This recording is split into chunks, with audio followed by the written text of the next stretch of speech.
Kabar Irjen Fadil Imron ditahan gegara bantu Verdi Sambo. 5 perwira Polda Metro Jaya bernasib sama. Dan bahkan ada kecenderungan saling menutupi. Nah, persoalannya adalah tahu atau tidak tahu bagi seorang Kapolda itu bermasalah. Kalau dia tahu bermasalah, tidak tahu dia bermasalah juga. Kalau dia tahu berarti dia terlibat. Kalau tidak tahu berarti dia dilewati. Artinya kontrol seorang Kapolda dalam kondisi seperti itu sudah lost dia. Dia tidak bisa mengontrol jajarannya atau anak buahnya. Itu harus kita lihat sebagai sesuatu yang barangkali perlu di-scrutinize, perlu diteliti lebih lanjut. Kenapa misalnya dia tahu tapi tidak menindaklanjuti atau tidak melakukan sesuatu, atau sebaliknya dia tidak tahu sehingga dia terlihat tidak mengerjakan tugasnya secara baik, tidak profesional dalam rangka menjaga hierarki, katakanlah tugas ya. Dan itu sebetulnya tidak tepat ditangani oleh Polda Metro Jaya, karena kita lihat itu juga kalian juga yang memposting bahwa Kadipropam main teletabis dengan Kapolda Metro Jaya, itu peluk-pelukan sambil nangis-nangisan. Jadi kami ragukan juga objektivitasnya. Jadi menurut saya ini harus diklarifikasi, harus diperiksa, ya, dipastikan. Kalau tidak, taruhannya yang seperti katakan tadi, institusi kepolisian. Artinya bisa nggak kita percaya bahwa mereka menjalankan fair trial tadi yang dikatakan oleh Pak Damanik barusan itu ya. Kapolda Metro Jaya Irjen Fadil Imron kini menjadi sorotan setelah beredarnya foto yang perlihatkan dirinya berpelukan dengan Irjen Verdi Sambo. Kapolda Metro Jaya Irjen Fadil Imron diduga kuat membantu Irjen Verdi Sambo untuk menjalankan skenario pembunuhan terhadap Brigadir J. Kini beredar kabar Kapolda Metro Jaya Irjen Fadil Imron ditahan setelah menjalani pemeriksaan soal kasus kematian Brigadir J yang melibatkan Verdi Sambo. Nasib apes menimpa Fadil Imron gegara aksi berpelukan dengan Verdi Sambo yang akting menangis di fitnah.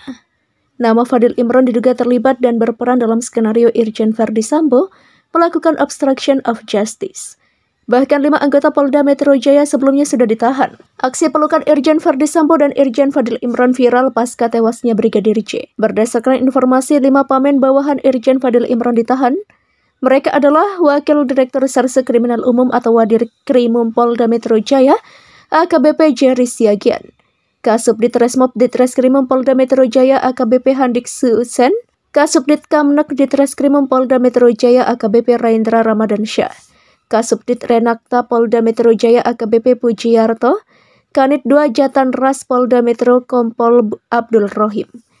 Ya, di syarat lainnya Kapolres Jakarta Selatan Kombes Budi Hardi Susianto. Dia memberikan keterangan bohong atas tragedi skenario tembak-menembak dipicu pelecehan seksual. Kini nama Kapolda Metro Jaya Irjen Fadil Imron diduga kuat ikut terlibat dengan skenario pembunuhan Nopriansyah Yosua Huta Barat alias Brigadir J.